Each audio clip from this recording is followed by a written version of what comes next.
Welcome to It's All About the Questions, where learning to ask the right questions can help you achieve lifelong success.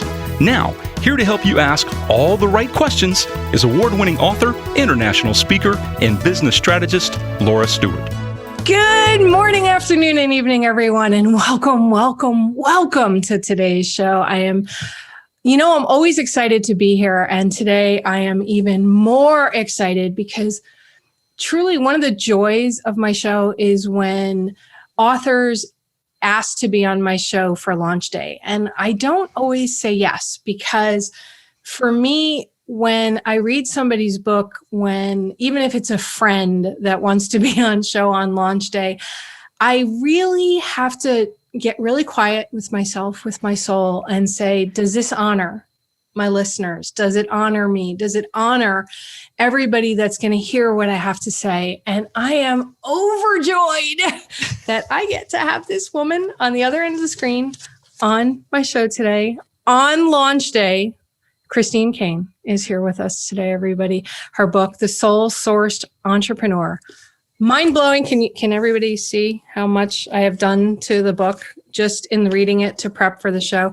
These are also pages, Christine, that I need to go back to pay more attention to, because when I read for the show, I read at a completely different level than when I read for myself, because I read for the show as if I'm my listeners in addition to myself, so that I can ask you really amazing questions. So the subtitle for the book is, everybody, an unconventional success. I cannot talk because I'm so excited.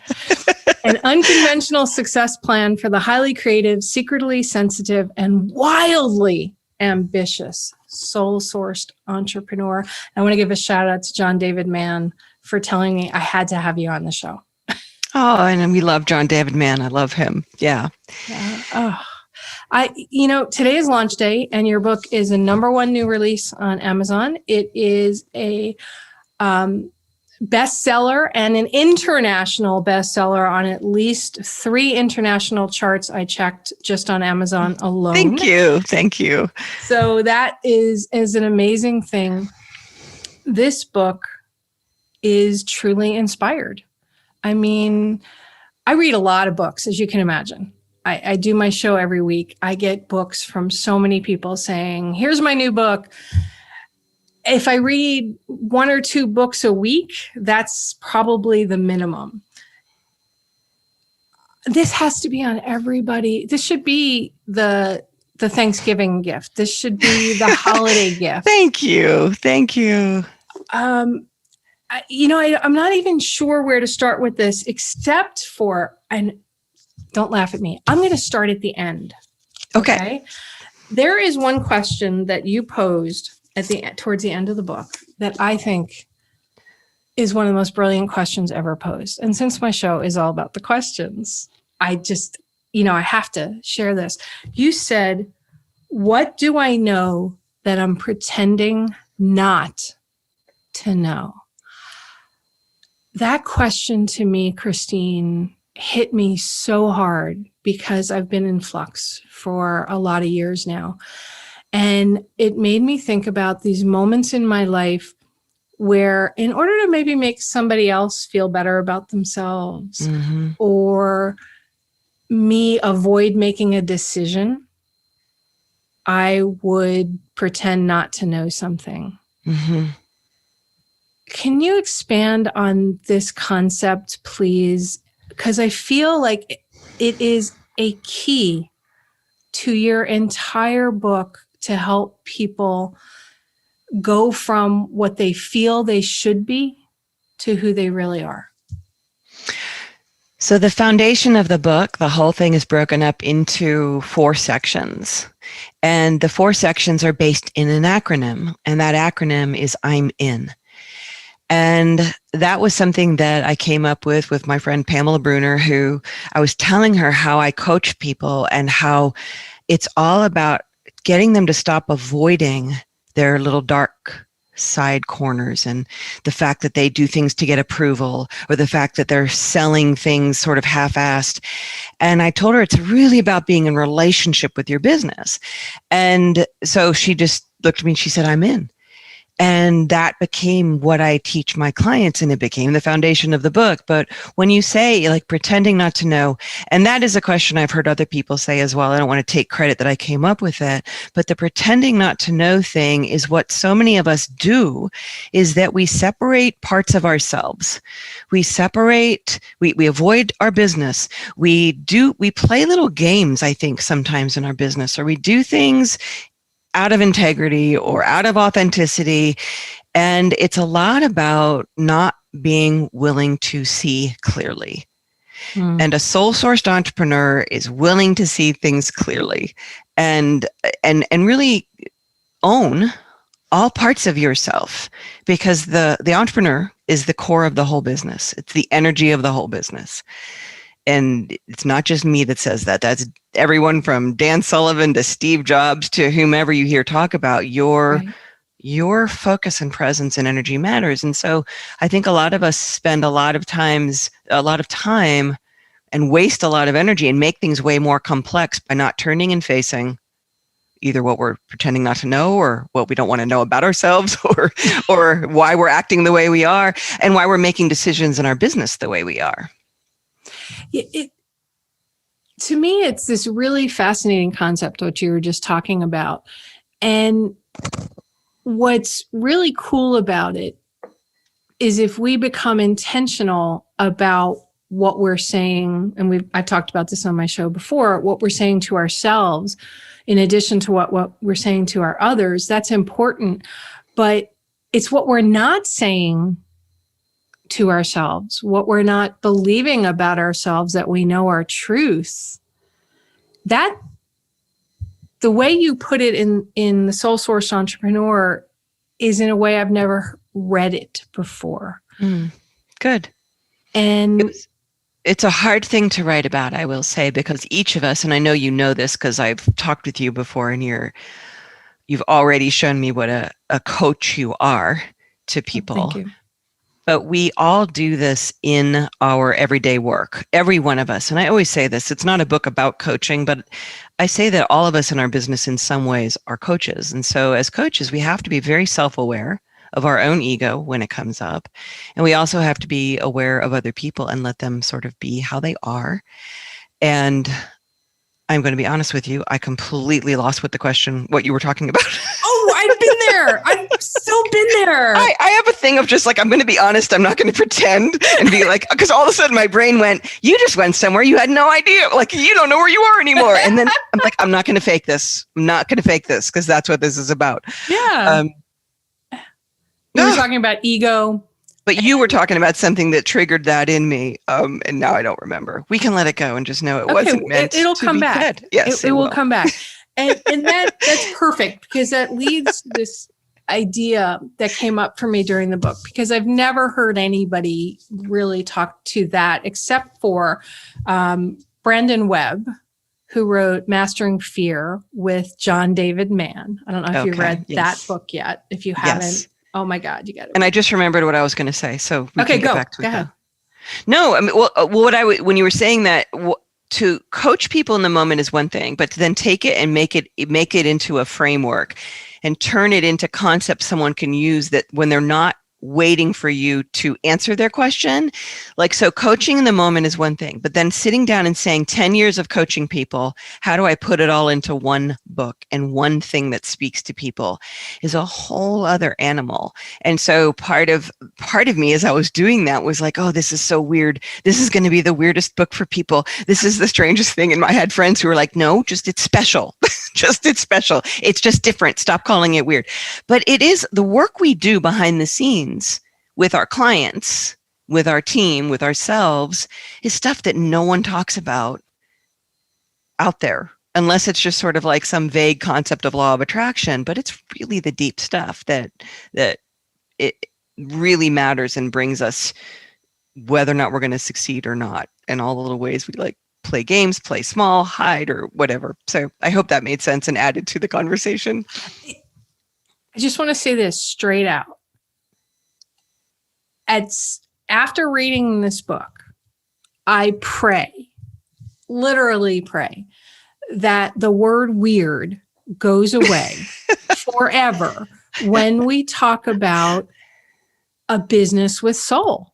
Yeah. I mean, I'm done with that. I don't know. I think you are too, Christine, because I am. I totally am. it's not But woo. it's not the book is not woo at all. No. Yeah. It's not weird. Thinking about your soul, what you need from your business, who you are as a human being on the planet, and running your business your way while still understanding, as you call it, the strategy track, which is all the tactics, the business, the numbers. The best businesses that were created on this planet, the biggest ones, were created because of the soul track, as you call it. And I'd like you to talk about those differences. But I mean, HP started out of a garage, Apple with Jobs and Wozniak, Amazon, the guy was packing boxes in his garage. That was a soul thing. Yeah. Okay. Yeah. So let's talk about a couple of concrete things from the book. This idea of strategy track versus soul track. What are they and why are they important that you have both? Okay. So early on in my coaching, I have a company called Uplevel U, and I have clients who are small business owners, solo business owners. And as much as I had been a musician prior to that, so I'd learned a lot about succeeding as a right brain creative type. And no matter how much strategy I offered somebody, I started to realize that the thing that stops everyone in their track is this other unidentifiable, or nameable thing. And so I started to say, every business has two tracks. We have the strategy track, which is, as you said, the stuff we typically associate with business, your marketing, your sales, your systems, your team, your client, onboarding stuff, everything. And that's where everyone thinks business resides, but ignores this key element I just talked about, which is the emotions, the creativity, the energy of the person in charge, the entrepreneur, the owner. And so the soul track comes in when you see something, like a simple example, when you tell somebody to raise their prices, strategy, come on, just raise your prices, triple your prices, whatever. But if somebody has a lot of, they come from a background where there's a lot of lack mentality. They come from a background like I did, the academic background, like a ton of academia. There's a lot of shame around making money, a lot of shame around asking for the sale. And so if someone doesn't look at that, we've got to enter the soul track. And that's your mindset, your energy, your message, your authenticity. And it's all of the stuff that really influences. It's almost like having barnacles on your strategy track. And so we got to really look at those and really kind of create wiggle room around them at first, and then have somebody understand, oh, this is not true. This is just old patterns. This is just old conditioning. And that's when the strategy track, and I always say when the strategy track and the soul track are aligned and working, then everything clicks in your business. Yet, what I've seen often with my clients and with people I've met at events where I've keynoted, they come up to me, they feel that there's no way those two tracks can be interlaced into one, that they either have to be all business or all in their soul. Let's just keep using that word, soul. So there's the wishful thinking thing. Yeah. Yeah. I've never believed they need to be separate. I feel the most successful companies and the ones where the entrepreneurs don't burn out are the ones where they're so deeply there we go. That thing, they're so deeply intertwined that they're one and the same. Yeah. I'm trying to figure out the best way to ask this because it's such a core lesson. All right, let's talk about, you talked about the strategy track and you talked about your soul track, right? But ego often gets involved with an entrepreneur, and the soul part has a tendency, this feeling of, I know this is right for my business, but this can't be right for my business, but how do you answer that when you're talking to a client you're coaching to let them know that but that is critical to the success? Well, in terms of just coaching somebody one-on-one, I don't ever try to answer it. Like, I don't try to sort of show up with when they're stuck, there's a real hard energy to it of like, I know this, and that's the doubt. That's whatever you're describing, ego doubt. If I try to match that with like another thing, I'm more certain than you, I have more conviction than you, they smash into each other. What I try to do is like exit that whole zone altogether and really get them to understand what it feels like to trust your intuition, where that is. So like for instance, with writing this book, for me, I've been in Dan Sullivan's masterminds. I've sat with, all of his amazing entrepreneurs in the room. And one of the key things that is like almost assumed if you own a company is that you will not write your own book, and you will go and you will write your book in 2 weeks or something like that, or you'll get a ghostwriter or something like that. And something in me, and this is that thing of like, I was a songwriter before this. I have that little artist side, and I kept going, I want to write my own book. And then it battles the voice like, but someone else would say that's a waste of time. It's not strategic, whatever it might be. And this is where the mind can go back and forth, and the mind can go back and forth. But this self-awareness, there starts to be something much deeper, much louder, and much stronger that pulls you. And it comes to where when you enter that, it doesn't even almost feel like a decision anymore. It's like there is something deeper that you start to be called by that's not every business strategist out there says this, or someone else might tell me I'm this. Like all the things that drive you. And so a lot of us have old conditioning. And where I try not to meet the doubt is I try to have them see the conditioning, the patterns that keep them stuck, the things that are pretending to be true, to go back to that word pretending, what they're pretending not to know, where they can release the stronghold of the thing that's saying, you can't do that, you can't have that. And there's a bunch of other questions in the book. And since you're about questions, it's like, if other people's opinions and money were not an issue, what would I do here? There's so many ways to work around that, but we have to find the wiggle room outside of these patterns, conditions, dogmatic approaches to everything, so that we can really trust that the business we're building is based in something bigger than what every left brain tells us to do. Because the brain has two sides, and they're supposed to work together, not off on their own in a tangent. I mean, your personal story is a true testament to that as well, and your growth as an entrepreneur. You mentioned you were a songwriter, and I did not know that till after we had met and everything, because for the last couple of years, I've not been able to listen to music at all because the ups and downs of the music trigger my sound-induced vertigo, which, from somebody who used to have a subscription to the Metropolitan Opera in New York City and all of that, you can imagine like this thing that's missing in my life from that. But your book was like a song to me. Oh, thank you. It literally read like the most beautiful song. Thank you. That is such high praise. Thank you. Your career as a songwriter was not something that you had given voice to either. So, I mean, now your book is a song, but your songwriter story, I think it's important. I'm feeling like it's really important for you to share for people a little bit of your story about how you really just sort of battled the odds, even with the songwriting. And it was like, there was something so strong inside of you that you had suppressed for so long that finally just volcano flew out of you. But that's not really how it happens, right? It's not this volcano that erupts. It's these listenings to these moments and giving intention and voice to them. So can you share a bit of your story for my listeners? Yeah, it's funny. I don't know if you know David Goggins' book, Can't Hurt Me. But when I was reading that, I was like, wow, we have such similar.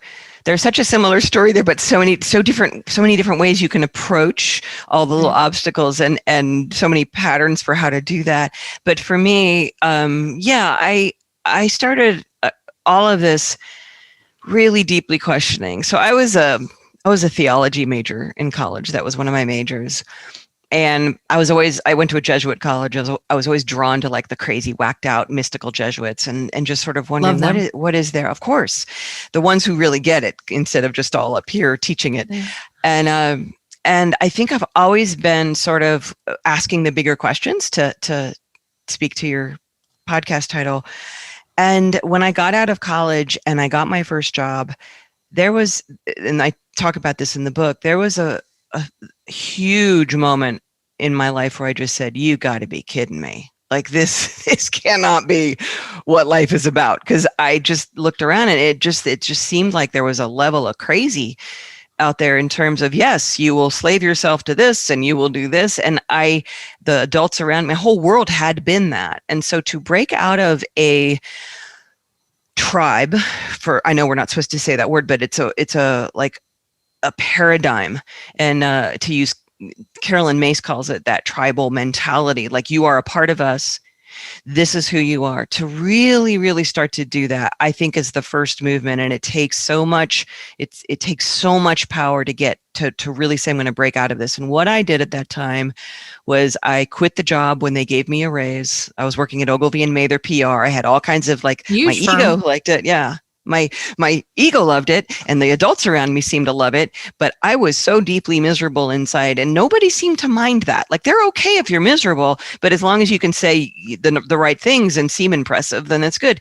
And when I did that, when I left that, I had to face down not having a position, not having a title, not having anything to lean on. I was now officially in the world of my family and friends and everything that I had set up. I was now a total loser. And I moved to Asheville and I started playing music. And I kind of let everybody stop talking to me. They thought I'd lost my mind, and I had a little bit of a need for approval. Like, I have that thing. Like, that's one of the most things of us. I know. And it was, I can talk about it now and laugh about it because I came out of it, but it was devastating to me at the time. I questioned myself constantly. And the thing that drove me forward was that intention of there has to be more to life than these limiting beliefs, than this limiting stuff. And I moved to a town before Asheville got huge, because everyone's coming to Asheville now. Right. And I met, it was almost like angels. Like, I really do believe that when you take that step forward, the universe takes the step toward you. And so for me, what happened was I started just meeting people who were like, yeah, of course, play music. That's great. It wasn't a big deal. Whereas when I grew up in Northern Virginia, everyone was like, well, do you know the chances of you even making it? Do you know how much money you won't make? And there was so much I had to go through. And that, and along with, healing an eating disorder and other things that I was going through at that time, kind of popped me up and out of it. And really, I say in the book, bulimia was my first business coach, because it really taught me the healing process of that while building a music career, taught me how to be really super present to everything I was pretending not to know at that time. When I read the bulimia story in your book, I'm not bulimic. I have my own addictions to food and sugar and that kind of stuff, and to some not so great thoughts in my head lately. It shifted me, right? It shifted me with this whole idea of intention, with where am I placing my thoughts? What power am I giving to something else? When I started taking care of my mom and put everything on hold for 6 years to take care of her. And I started the radio show during that time. I was on broadcast radio during that time because it was my way of using my brain and doing something outside, because I made this choice. But there was this disconnect, right? Because I wanted to be out there. I wanted to be back on stages. I wanted to be doing all these things, but I needed to be with my mom, because she was my best friend, my soulmate, and my mom. And when I read that section of the book, I started thinking about how I also used it as an excuse to not be. Oh, yeah. Right? And that I'm kind of still using it. And I wish I had a box of tissues here right now. I wonder how many of my listeners out there are using, we're in COVID right now, are using COVID as an excuse for not accessing something they want to do, for not being able to do what they want to do. My ear with the sound-induced vertigo, it was a perfect excuse for me not to go anywhere, not to do anything. But there's nothing that says I couldn't write another book, right? There's nothing that says I couldn't prepare some courses with some of the stuff that I do, but I didn't because I had an excuse not to. I'm admitting that for the first time on the air, Christine. So thank you. And I think you brought up a really good point here, because the whole idea, I think, with COVID, there's two different ways I would see that. One is that this year has brought people very much face to face with what truly matters in their work, in their business, who they want to work with, what they're no longer willing to tolerate. And also, I think for some people at Uplevel, where my coaching company, we've talked religiously with our clients about what we call the COVID goggles, which is where the whole world now becomes like, I don't have to do that. I'm not going to do that. Like everything is just, COVID, and where are you using that? And I think self-awareness is pretty key here of like, which is that for you? But, we can also say, great, there are no mistakes. If you've had this awareness, what a wonderful thing. But too often people then use it, like back to the pretending not to know thing, when they know something and they see it, what happens is the ego steps in and becomes super ego and then starts beating the crap out of you for doing it, which ultimately does nothing but sort of make you go back down. But if you see something like that clearly about yourself, like how have I been using this, or what excuses have I been making, a different way to then be with that honesty is to sort of say, how could I now take steps that are not based in shame, self-hatred, punishing myself, because that's just going to create another unhappy layer of that pattern. And so, like, for me, what happened, and I'll share you my story, was after the bulimia, I stopped working out. I stopped going to gyms. I stopped doing any. I was still a musician at the time, but once I'd healed it, I was like, I can't go to the gym because I'm so OCD that I'll just become an exercise addict and go right back to those behaviors. And there was one point where I sat there and I went, oh my God, I'm using that as an excuse, because then I'm not letting myself do anything. And so I asked myself, what would it look like if you stepped into a relationship with this thing again? And you went and worked out. And what if you got crazy? Oh my God, you'd get over it soon. Like, okay, let's try it. And I did. And going through that next level of, now I am feeling crazy with exercise. Okay, now I'm not. And realized we always have the power to come back and face ourselves and be with ourselves and say, do I want this behavior to continue? We're all so frightened of ourselves, but we're all running around with these same little things that go on. We all have them. So when we turn inward and look at them, share them, put them out there, and then step forward anyway, there's so much growth and expansion that comes, and success too. Like you said, I could write a book now. Yeah. And, I did my show every week, even when sometimes I literally almost blacked out during the show. And I coached some clients, and I moderated a panel online. I did some things, but it was almost like I did them because they literally were forced upon me. Right? My show, I have to do. This is how my thinking was. And this is why I love this book. Everybody, okay, Soul Source Entrepreneur launching today. She's already a best-selling author, but let's make her New York Times. My list. You guys can do this. Let's make New York Times bestseller. But in here, there's so many questions that the way you present them, at least for me, made me think a little bit differently. Why is what you don't want as important as what you do? I mean, that to me was powerful because, I tell my clients that, right? Mm-hmm. Sometimes what you don't want can get you to what you do. And they're like, no. But yet when I read it in the context you presented it, it made me think, I have more don't wants, right? And I think than I that's do wants, but that's okay. Yeah. I think I think the disservice that a lot of the law of attraction stuff has put out there is that there's this fear of having any negativity or any dark stuff or any, and everyone's running around trying to plaster everything together and say positive things.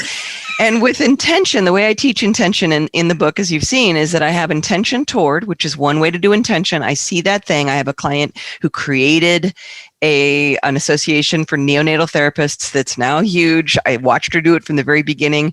She knew she wanted to do that. That's intention toward.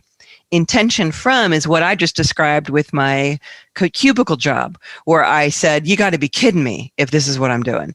Where you look at the thing you don't want and you let that propel you toward something else. But I think we've all been so scared to admit, well, I don't want this and I don't want this. And what you can do is let those things that aren't working in your business move you to what will work for your business, because they're there as messages too. It's not all just think up a thing and then go toward it and avoid anything negative. But if there's stuff in your life that you're tolerating, it really does help to turn around and look at it and say, all right, what do I need to change in my business? That has been a gift of COVID. A lot of people have said, I've shaved down my team. I've gotten lean. We were just bleeding money and I didn't know it. And there's been a lot of wake up calls out there this year. So that is the good that can come from it for business owners too. Yeah. I've said to some of my friends in the tech world who keep coming to me saying, I've got these employees. I don't know what to do with them. They're like this weight. I said, COVID's the perfect excuse to get rid of them. If you can't make that choice on your own because you're struggling with it, use it as an excuse, but just don't stay in that excuse. And what you just described there is a perfect example of the soul track for someone who has the engineer mind. Like everyone thinks it's all about just thinking logically and and you should have this many people on your team and not ever tolerate anyone. And yet when you get behind the scenes at some of these places, it's like, I've got so many employees that they aren't working and they're really rude and whatever, and they're tolerating it. That's something to go deeper with and say, all right, what's going on here? What are you not willing to face in your business? What are you avoiding here? And sometimes you have a built-in excuse like COVID, and sometimes you don't. And I often say to my clients that when you don't, it's even more powerful because you are forced to step into clarity and say, my preferences as a business owner are enough. Bottom line. And most people aren't willing to do that. They get all scared and, it's either what are people going to think or what if it doesn't work? And at least someone's there, The first time I fired somebody from my company, I was petrified. And when I made the choice, I was actually in Florida and I needed to fly back to Connecticut to fire this person because I had two offices, Connecticut and Florida. And I was trying to convince somebody else to fire them for me. That's the I'm in thing. That's like, you go do it. And I actually worked with a client. She was about to fire someone. And she said to me on our call right before that, she goes, all right, let's just get this over with. And I stopped her and I said, no, we're not doing that. What you're going to do is you're going to recognize there's real power to be had in this conversation. And it can serve both of you if you are clear, if you stand in your preferences, if you don't make this personal. And if you're not just, because a lot of us, we do a disservice to people by just trying to avoid, right? To quote another book, the fierce conversation that needs to happen. And I think there can be a real true honoring of, wow, look at me making a big move here. Being an adult, having a conversation, seeing somebody. I think it's really good when we have to go through those uncomfortable things like firing somebody and letting somebody go, and even letting somebody hate you. Yeah. Letting someone not agree with you. Like that, even though this person lost you, $60,000 this year and whatever, and they go out in flames, just throwing stuff at you and freaking out. And you sit there and say, this is the best thing. And some of my clients, and me too, like you do that and you're shaking, but at least you did, like you stood in it. And at some point, if you can hire someone to do that stuff for you, all the better. And, but you want to make sure they're doing it the right way too. And they're being present. The best thing I ever did was being forced to fly up there and fire that person, because the moment I did it, number one, I felt so at peace. There is no client I've ever had that said, boy, I wish I'd waited longer to fire that person. Exactly. Ever has that happened. Yeah. And the person immediately. And the person end up getting the perfect job for them in a different industry that they totally loved, and it made a huge difference for them. So it's like you said, it's such an important part. I think every person should have to fire somebody, whether it's inside your company or in your personal life. I mean, how many of us have had it's so true. A friend or a hairdresser or, because I had some really bad haircuts that, it's like, why do you keep going back to that person? They keep giving you a horrible haircut. Why don't you say something to them? And they're like, oh, I don't want to hurt their feelings, or something. Well, then just move on, people. Yes. Well, I did a whole section in the book about somebody keeping an employee on out of that same thing. And I think most of us, our lives, part of why we create what I call the business barnacles is because of that. There are so many things we're doing and we're not in integrity.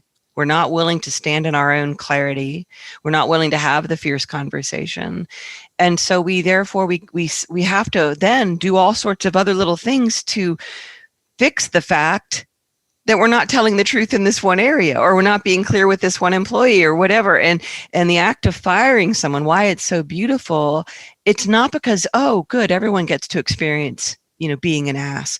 It's not about that. It's about being clear, standing in and having a clear conversation. Whereas our whole culture is set up to just be nice, not say a word, never be clear, and don't ever get judged. And therefore you have a team of people who are not doing the job, not building your company, and you are getting more, you're drinking more and more glasses of wine at night and not treating yourself healthily because of all the things that are eating your own energy. All right, let's expand upon that concept. The eating your own energy, the drinking the more wine, the doing all these behaviors that really are a lot of avoidance behaviors, because what am I pretending not to know? Yeah, that I'm pretending not to know. Yeah. The decisions you're avoiding because it just seems easier not to make the decision. The section on your book, towards the end of the book, about decisions was truly inspired. Thank you. Truly, truly inspired. I would love for you to share this whole idea of decision filter, because I'm sensing from my listeners that they don't get it, that a lot of them right now are with their businesses, they're just avoiding decisions that they need to make, decisions that have been building for years, way before COVID. And now COVID has hit and they're still like, I can't make that decision. I don't want to make that decision because they're so afraid of what's on the other side of the decision. Can you expand upon that? And I would actually back up before decision filter, because the decisions is one of the 4 parts of the book. It's navigating decisions. And what you're describing when someone is just letting their wheels spin in it is actually the decision filters when you got a tough decision in front of you. But with what you're describing, I think I would, again, to go back to, the questions, it's all about the questions. It would be to start with someone by simply saying, what am I tolerating? And if we're starting a new year, a great question is, what am I no longer willing to tolerate? And both of those can really take you in different directions, but really getting clear, like on my retreats, we start our second morning often with a little tool I created. And when they get the book, they get to download a lot of these tools. That's on my book page, and it's in the book too. But the thing that I start with is the question, what am I tolerating? And you look at all areas of your life. Now, when you said, but people are so scared it won't work out, we have to first stop and step back and tell the truth. Because even like when you describe someone who's not making the decision, like, what's happening is energetically, they're doing this. And they're making us all watch them go like this, and it's just everywhere. And I look, smoke and mirrors. And when you sit down and they write it down and they say, what am I tolerating? Suddenly there's no more games and whatever. And the awareness, it starts here and then it starts to come, and they can no longer pretend not to see how that inability to make that decision, that refusal to make that decision, that need to be liked, the fear of firing somebody, all that stuff, you can't avoid it anymore. It starts to become the deeper energy, to go back to what we were talking about, that moves you toward it. And you'll do it, and you'll do it scared, and you'll be so much happier that you've done it, because everyone knows the decision you're avoiding, the thing you're refusing to change. I mean, even on the most simplistic level of it, right? Somebody says to you, what do you want to eat for dinner tonight? And you refuse to say, I want tacos, or I want prime rib, or I want falafel. You know what you want most of the time. Some people do, some people don't. Yeah. I think there are some people who genuinely don't, like they have found a comfort zone in not having a preference. Yeah. But you seem like a woman who would know what she wanted for dinner. Most of the time, although I get in food moods where I don't know what I want, because I want something. Yeah. I want something, but I don't know what it is I want. And the last few months, it's been even more of that, because I can't just go out somewhere and get it. But, I use it as, like I said, a very simplistic example. If you get quiet with yourself, which you importantly talk about with your get bored idea. If you get quiet with yourself, you kind of know what you don't want to eat.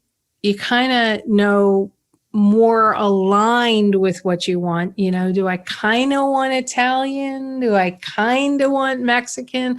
Do I kind of want a burger? Or no way in heck do I want Thai food. One of my friends, she always goes, I don't want Thai food. I don't like Thai food. And I'm like, I love Thai food, Intention from. I don't want that. Well, what I say to people with those little simple decisions, whether it's your nail color or your dinner preference, if they have a hard time having preferences and choosing things, I always say to practice, and this is everything that we do as a practice, is to practice making the decision and then living through and finding out you don't die, that you didn't get the shrimp, or that you got, Amsterdam on your nails instead of, maraschino cherry, and you didn't like it as much. Wow, amazingly, you lived through it. And watch all of the little things that come up of, I didn't like this nail color. I should have gotten that, or whatever. That's part of the pattern. And the fact that you beat yourself up so much, or whatever it is you do after you've made a decision, that's something to really watch. It's part of the self-awareness. And yes, little decisions matter. But we tend to think that little decisions don't matter. And I've never been able to adequately explain to even myself sometimes why those little decisions matter even more sometimes than the big decisions. So why is that? Because the energy, it's still energy. It's still human energy. And so when you look, and we're looking at you, and I'm not just talking about a concept. So inside of you, so one of the exercises in the book is called the Sunday Summit. It's our most popular tool at Uplevel, and you can download it once you get the book and all that stuff. But one of the little segments of the Sunday Summit, which is a meeting you have with yourself every Sunday, is Unmade Decisions, where you're actually looking at that. Mm-hmm. And the reason it matters, even for small things, is that unmade decisions take energy. The way I describe it in the book is that it's like putting your car up on cinder blocks, throwing a giant brick on the gas pedal, and letting the car just run and run and run. Because what's happening in the back of your head is that something's just running and running and running. And one of the examples in the book is my client who was doing an event, and she hadn't decided on what she was going to serve, whether it's a buffet or a sit-down meal. And she couldn't move forward with her event. And we realized it was this decision that was just chewing up so much energy. And it was not a huge decision. It just wasn't that big, but she just couldn't deal. And we all have that. Those of us who are entrepreneurs tend to be a little on the ADD side. And so everything is just like now in front of us, and it's very hard to make decisions about later. And so we don't, and then it just chews up energy. And so everything that we do, I'm very keen on making very intentional decisions. Or if you need to, just making a fast decision and not letting it eat up at you afterwards, like if you think, oh, that was a wrong decision. And of course, you get better at big decisions by trusting yourself in small decisions. Okay. There's a process you lay out in the book about how to even know what decisions you need to make. You used it a bit in the story about your client who had the event and about lunch and the buffet. For somebody who doesn't have a coach, right? How do they figure out what decisions are the ones that are maybe stopping them from making other decisions? There's like these underlying things that are constantly there. All right, so I'm going to call out a phrase you used that I think is where we often get stuck. And you use the words figure out. Yep. And when it comes to coaching is not often about figuring out. And I think when we talk about figuring out, we stay up in the brain. We stay locked here and we think that's where our answers come from. But our insights don't come from up here, figuring out, having an answer. And so when we talk about decisions that are unmade, things that we don't even know because we're so unclear, it's often because we are so up here trying to find all our answers in our life. And so when I mentioned the Sunday Summit, that weekly practice is geared to take you out of up here and bring you down into here, bring you down into here. And it's self-awareness that is everything. And so the Sunday Summit, like I just described, has that section about the unmade decisions, but it has a process that you go through. And the idea is that as you do it more cumulatively and you do it week after week, you become your own coach. You start to self-coach because you start to see patterns and you start to celebrate successes and you start to feel different energy around things. And then suddenly the unmade decisions, the things that you've always just sort of thrown back there because you've been trying up here to figure it out, they become, I know it's hard to trust me on this, but they become almost like you read them inside of you first. Like oh, there it is. Oh, there it is. But you got to start up here with with a practice like the Sunday Summit. It doesn't have to be that one, but always like a self summit, some kind of meeting with the self once a week. The reason coaching works is because you're regularly sort of having a come to Jesus meeting. Like it's kind of like, here I am, facing me. Right. Here's my thing. And if you've ever had a coach and you haven't done your work that week, God, you'll try to avoid, you'll try to do whatever, but when you sit down with yourself and you just are honest and real and you have the perfect questions to ask yourself, it starts to create a habit and you start to become somebody who understands themselves. And Gary Vaynerchuk uses the term self-awareness all the time. He says it's the number one key trait every entrepreneur needs to have is self-awareness. And when I sat down to write this book, my thing was, that's such a nebulous concept, even though we all get it. I'm going to make this what someone really can become by showing them how. Like that was sort of the thing, is really trusting yourself, really knowing who you are and what's really going on behind the curtains here. And it's really the practice of it to answer your question. Well, I think that it's so perfect that you went there from what I asked, because, when we started the interview, I started at the back of your book, right? Mm-hmm. With the question you asked, what do I know that I'm pretending not to know? And what you just talked about, really, you go beautifully into the prelude to your song of your book, if that's the right music phrase, about intention. And you talked about, and I'm looking at my note because I want to make sure I get this right, okay? The primary blocks to living your intention, to achieving your intention, are very subtle. And you've mentioned this earlier, this intention towards versus intention from. Brandon Webb with John David Mann, who wrote a book called Mastering Fear. And I mentioned that at the beginning as well. And then we went into a different direction, which is totally fine. But he talks about how if you're afraid of swimming, and he's a Navy SEAL, right? and he revamped SEAL training school and brought mindfulness into it. And this man said, the way to get over the fear of swimming is not to dive into the deep end of the pool with nothing to hold on to. It's step into the water holding on to the side, which I gather is your intention toward. Sometimes you still have to hold on and you're still looking at where you're coming from. And every so often you kind of glimpse back and go, oh, okay, I'm getting a little further away. It's okay. It's okay. And then at some point you turn around and you're not holding on anymore. Yeah. You're seeing the other shore. But the moments from, I've stepped into the water and I'm holding on to the side for dear life because I'm afraid of the water, to I've turned myself the other way and I'm facing the other shore, but I'm still in the boat. Yeah. Right. So now I'm jumping out and I'm not in the boat anymore. We don't often see what you call those primary blocks, those subtle things that want to keep us holding on. How does somebody allow themselves to see that block?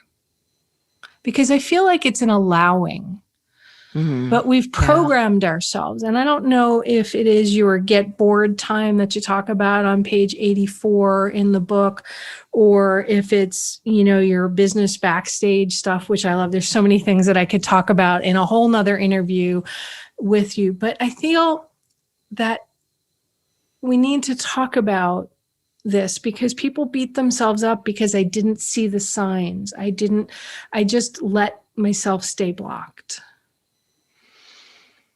Yeah, there's so many levels to answer that question from. I know. Because the thing is, it comes back to everything we've already talked about. The temptation is to think that there is a left brain answer. Like, here's your little index card with your next step, your next step, your next step.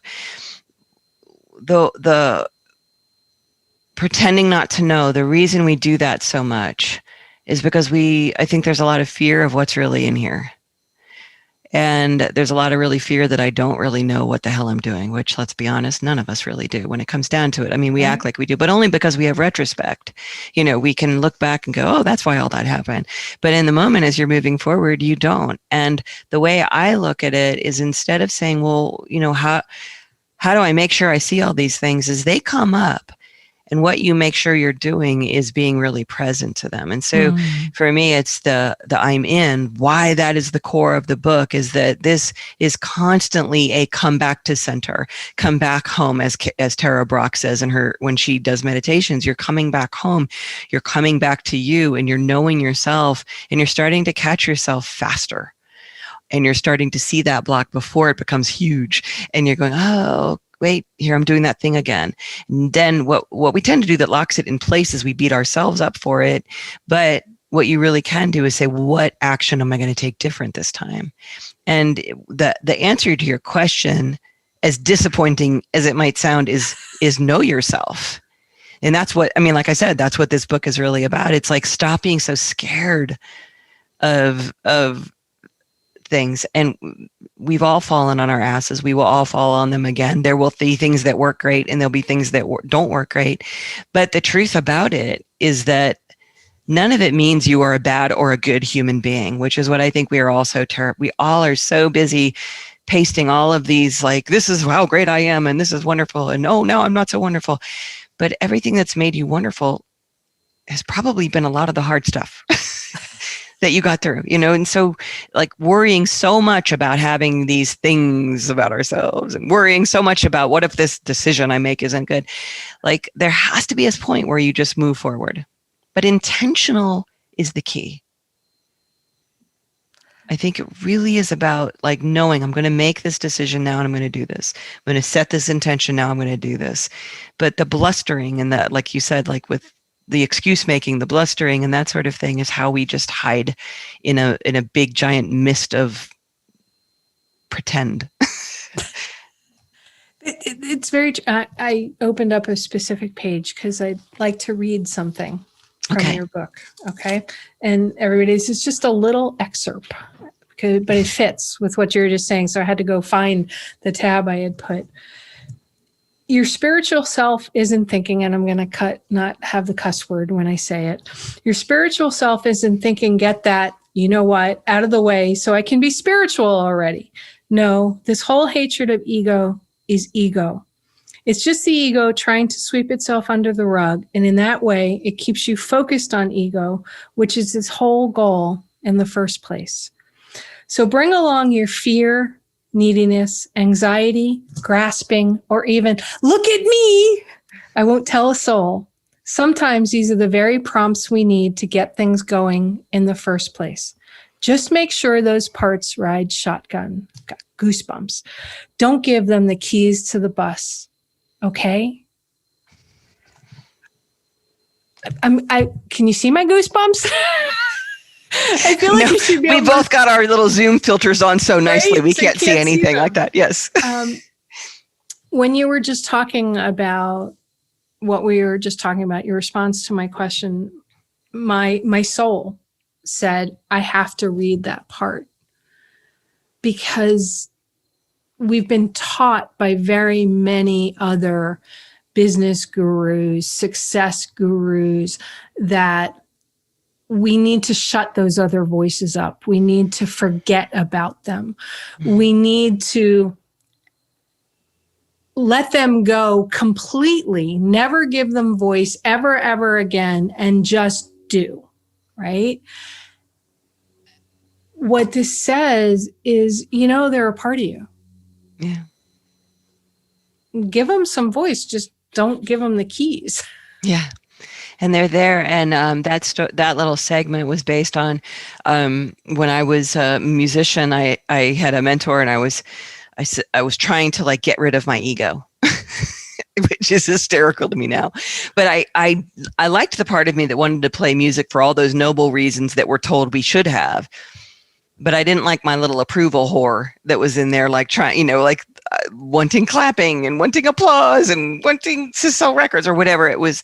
And my mentor basically said to me, this all gets to come along for the ride. And he just said, don't give him the keys to the bus. And it reminded me of there was an Inside the Actors studio where Dustin Hoffman was on it, and he describes asking Laurence Olivier why we do what we do as actors.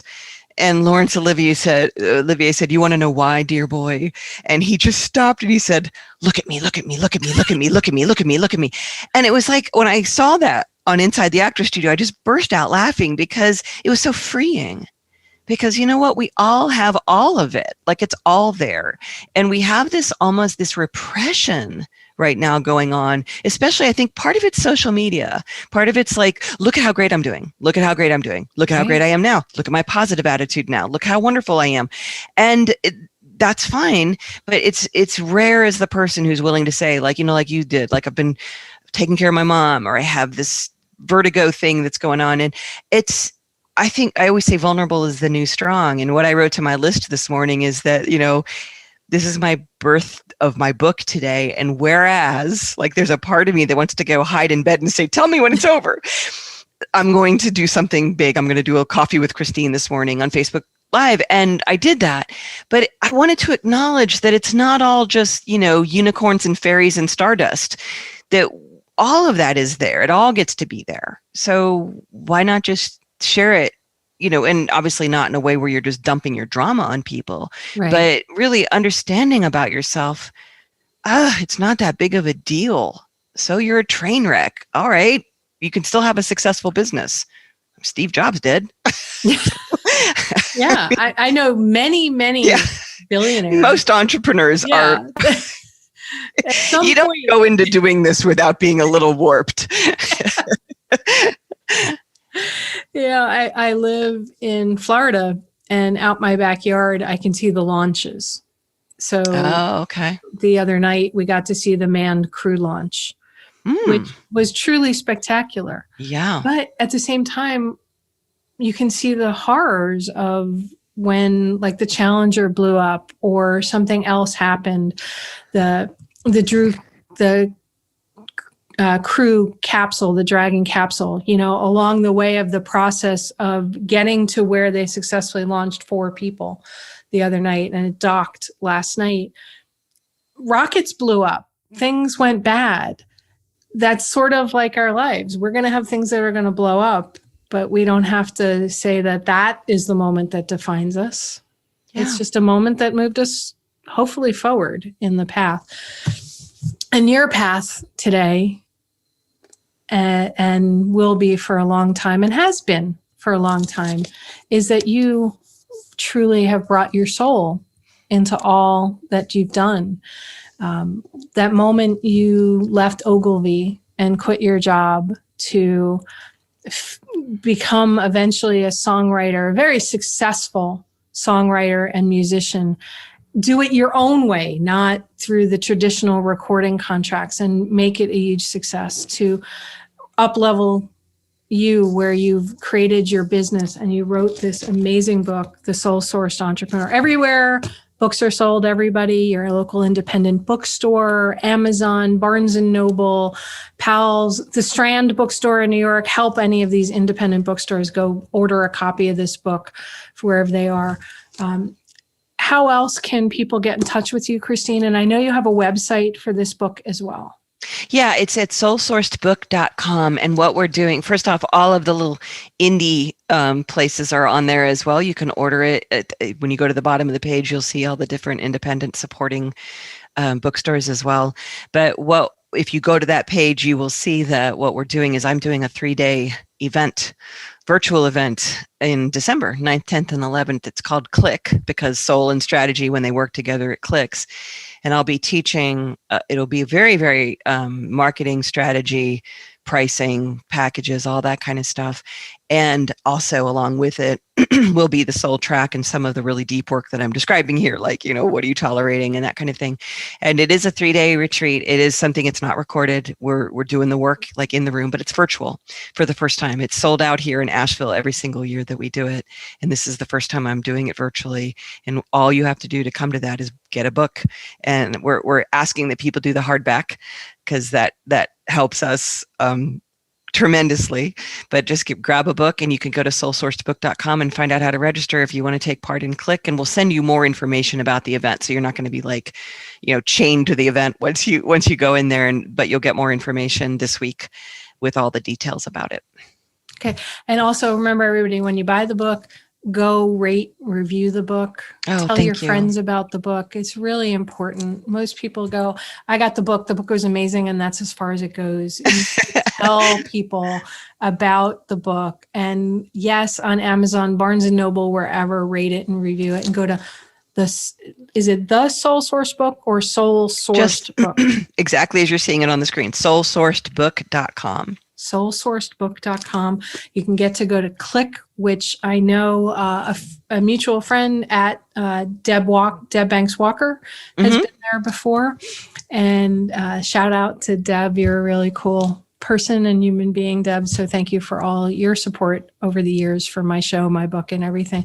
Last thought you'd like to leave my listeners with, Christine? I think really it's about this year and the the theme of uncertainty. And I think part of what has thrown us off this year is that we've really been jettisoned out of any false idea that we have a whole lot of control over everything.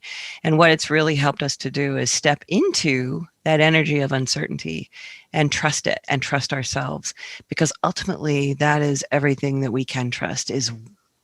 I will leave you with the one of the things in the book that I call it the old rules and the soul rules. And the old rules of business are one thing, and the soul rule that I want to leave you with is that your business is the territory of your soul's expansion.